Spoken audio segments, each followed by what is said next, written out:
안녕하세요, 성현교회 가족 여러분, 그리고 제 마음의 영순이, 우리 소년부 친구들, 안녕하세요. 배상건 전도사입니다. 우리는 3주간에 걸쳐서 바벨탑 이야기를 배우고 있는데요. 어떠한 관점에서 보고 있죠? 바로 사회학적인 관점이죠. 우리가 왜 성경의 이야기를 사회학적인 관점에서 보고 있는 걸까요? 그 이유는 바벨탑 이야기가 우리 인류의 역사 속에서 충분히 일어날 수 있는 이야기이기 때문입니다. 따라서 우리는 첫 번째 주에는 바벨탑 이야기를 우리가 흔히 어떻게 이해하고 있는지에 대해서 배웠고요. 두 번째 주인, 지난주에서는 이 바벨탑 이야기의 11장 1절부터 5절까지의 이야기를 배웠습니다. 자, 이제는 6절부터 9절까지 이야기를 배울 건데요. 지난주에 어떤 이야기를 배웠는지 살펴보도록 하겠습니다. 동쪽 어디선가부터 시작된 이주민들의 여행은 시날 평원이라는 곳에서 마무리가 됩니다. 그리고 이 사람들은 더 이상 흩어지지 않겠다라는 그 비전 아래 성읍과 탑을 건설하며 더 나은 미래를 꿈꾸기 시작했죠. 하지만 하나님은 그들의 모습을 보면서 그들의 빛날 것 같은 미래와 다르게 다른 걱정을 가지시고 땅으로 내려와 짓고 있는 탑을 보시고 있습니다. 여기까지가 우리가 지난주에 배웠던 이야기인데요.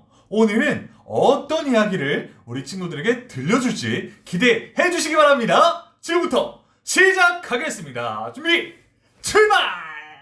하나님은 무엇을 걱정하셨을까요? 바로 사람들이 흩어지지 않겠다라는 비전의 목적이 잘못된 것이 아니라 그 비전이 가져올 결과를 하나님은 걱정하셨어요. 자, 본격적으로 창세기 11장 6절부터 9절까지의 이야기를 살펴볼 건데요. 지난번과 같이 오늘도 여러분들의 상상력이 필요합니다. 도와주실 거죠? 오늘 이야기는요, 한 사람이 등장하는데요. 그 사람이 누구냐? 바로 접니다. 여러분들이 상건이가 되어서 이 이야기를 따라와 주시면 될 것 같아요. 자, 저기 멀리에 한 무리의 사람들이 모여서 웅성웅성거리는 것 같아요. 그래서 이 상건이가 이게 뭔가 싶어서 달려가 봤죠. 달려가 보니 사람들 가운데 어떠한 아저씨가 무엇을 설명하고 있는 것 같아요. 그래서 들어봤죠. 아저씨가 이렇게 말했어요. 아따 이봐요들, 몇 년 전까지만 하더라도 우리가 어떤 민족이야 슈. 누가 배송의 민족이래요. 고향 떠나 목숨 걸고 여기까지 온 끈기의 민족 아니에요. 여행할 때 생각나요? 강도한테 습격당하랴, 밤에는 얼어 죽지 않으랴, 사방천지가 위험 아니야 슈. 아따 근데 지금 우리 아들 사방천지에 뭐가 이슈? 뭐가 이슈? 성읍이 있잖요. 이 성읍이 완성되면 우리가 잘 살 수 있어요 없어요? 말해봐요. 인자 두 달 쭉 뽑고 살려면 성읍이 필요해요 안 필요해요? 그래요 안 그래요? 아저씨의 말을 듣던 사람들은 서로 얼굴을 보면서 맞네, 그렇고 말고 라고 말하면서 고개를 끄덕끄덕 거리기 시작했죠. 상건이도 말을 들어보니 맞는 것 같았어요. 그리고 상건이는 이렇게 생각했죠. 오히려 저 아저씨가 깨어있는 사람이네 라고 생각했죠. 이번에는 아저씨가 바벨탑을 이야기하기 시작했어요. 아이고 이봐요들, 숨 넘어가 아저씨요, 조용히를 좀 해봐요. 지금 우리들이 짓고 있는 이 탑으로 말씀드리자면 어떤 탑이냐? 우리들의 피와 땀과 찬란하게 빛날 우리들의 미래 아니것이오. 이 탑이 우리 아들과 딸내미한테 우리가 어떤 민족이냐 알려주지 않것이오. 물론 좀 힘들겠지만 아따 우리들의 여행을 좀 생각해봐요. 힘든 거요 안 힘든 거요? 안 힘들죠?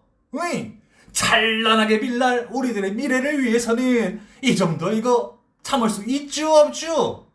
참을 수 있죠? 그래요 안 그래요? 오, 뭔가 설득력이 있어요. 어느새 상건이도 자신의 친구들에게 성읍과 탑의 건설의 이유를 말하고 반드시 동참해야 한다고 설득하고 있었죠. 상건이의 말을 들은 친구들은 한결같이 이렇게 말했어요. 맞아! 상건이 네 말이 맞아! 나도 내 친구들한테 이 공사에 동참하라고 말해야겠어. 어느새 모두가 동의하는 것을 보자 상건이는 확실히 찬 목소리로 이렇게 말했어요. 거봐! 나만 그렇게 생각하는 게 아니잖아! 모두가 상건이의 말에 동의한다고 생각하자 상건이는 마음이 편안해지는 것을 느꼈어요. 그런데 모두가 같다라는 이 편안함도 잠시 이 편안함을 깨트리는 사람이 등장했어요. 상건이는 늘 그랬던 것처럼 성은이에게도 성읍과 탑을 건설하는 이유를 말하러 갔죠. 상건이는 늘 그랬던 것처럼 성은이도 당연하게 예스라고 말할 것을 생각하며 당당하게 말하기 시작했죠. 아, 그렇구나. 그런데 말이야, 우리에게 성읍과 탑이 꼭 필요할까? 아니 얘가 지금 무슨 말 하는 거야? 아, 너 바보 아니니? 아니 당연히 필요하지. 아 그리고 너 말이야. 너 그런 말 하는 거 아니야. 아 지금 우리가 얼마나 힘들게 일을 시작했는데 어디 가서 그런 말 하지 마. 하지만 우리가 모두 잘 살기 위해서 그 힘든 일 말고 다른 방법도 있지 않을까? 하하 성훈아 너 자꾸 엉뚱한 소리 할래? 너만 왜 딴 소리 하는 건데? 아니 다들 좋다잖아. 다들 예스를 하잖아. 너 왜 자꾸 이러니? 아, 너 진짜 이상하다. 그렇지만 다른 의견도 들어봐야 되지 않을까? 야, 너 자꾸 분위기 흐트리는 말 할래? 아, 자꾸 그렇게 딴소리 할 거면 우리는 따로 살면 되겠네. 그치? 그러니까 절로 가버려. 불쌍한 성원이는 상건이 말고 다른 친구들에게도 다른 방법이 있지 않을까? 라고 말했지만 무시당하기만 했어요. 심지어 어떤 사람은 성원이에게 헛소리 하지 마, 임마! 라며 때리기까지 했어요. 결국 견디지 못한 성원이는 더 이상 다른 방법이 있다고 말하지 않게 되었어요. 아무도 들으려고 하지 않으니 어쩔 수 없었죠. 결국 성원이는 자신도 이 성읍과 탑이 필요하다는 것에 대해 예스라고 말할 수밖에 없었죠. 성원이는 왜 자신의 의견을 더 이상 말하지 않게 되었나요? 자신의 생각과 다르다는 이유로 구성원들에게 외면당했고 그 구성원들이 자신과 다른 성은이에게 잘못됐어 라는 편견을 가졌기 때문이에요. 아무도 들으려 하지 않았고 오히려 다른 의견을 말하지 못하게 힘으로 억눌렀죠. 바벨탑 이야기는 성읍과 탑을 만드는 대규모 토목 사건을 말하는 것이 아니에요. 바로 다양한 사람들의 다양한 목소리를 무시하고 하나의 의견만을 말하게 하는 편견을 가진 공동체의 이야기를 담고 있어요. 그렇게 하나님은 바벨탑을 무너뜨리지 않으시고 의견을 말로 표현할 언어를 뒤섞으셨어요. 하나의 언어가 다양해진 것이죠. 예를 들어 일본어로 하는 사람이 미나상 아리가또 고자이마스 라고 하면 우리가 알아듣지 못하는 것처럼 사람들은 뒤섞인 언어로 그동안 말할 수 없었던 자신의 생각을 말할 수 있게 된 것이죠. 바벨탑 사건은 소통이 아닌 힘으로 억누르는 공동체에 대한 하나님의 응답이에요. 그리고 동시에 나와 다른 일을 인정하지 않으려는 우리의 편견에 대한 하나님의 목소리를 담고 있습니다. 하나님은 우리의 편견이 어떤 이유, 어떤 장소, 어떤 상황에서 일어나든 우리의 편견이 결코 정당화해서는 안 된다고 말씀하고 있어요. 우리는 얼마든지 나와 다른 생각을 가진 사람들을 만날 수 있어요. 어떻게 보면 여러분들이 이미 다른 생각을 가진 사람일 수도 있죠. 나와 다르다고 그것이 잘못된 것이 아니에요. 다름을 인정하고 소통을 위한 노력이 우리에게 필요할 뿐이죠. 하나님은 사람들의 다양한 목소리를 표현할 수 있게 언어를 뒤섞으셨어요. 그 결과 흩어지지 말자는 비전을 가진 이주민들은 뒤섞인 언어로 흩어지게 되었고 다양한 민족이 지구상에 나타나게 되었죠. 그런데 여기서 우리는 생각해야 합니다.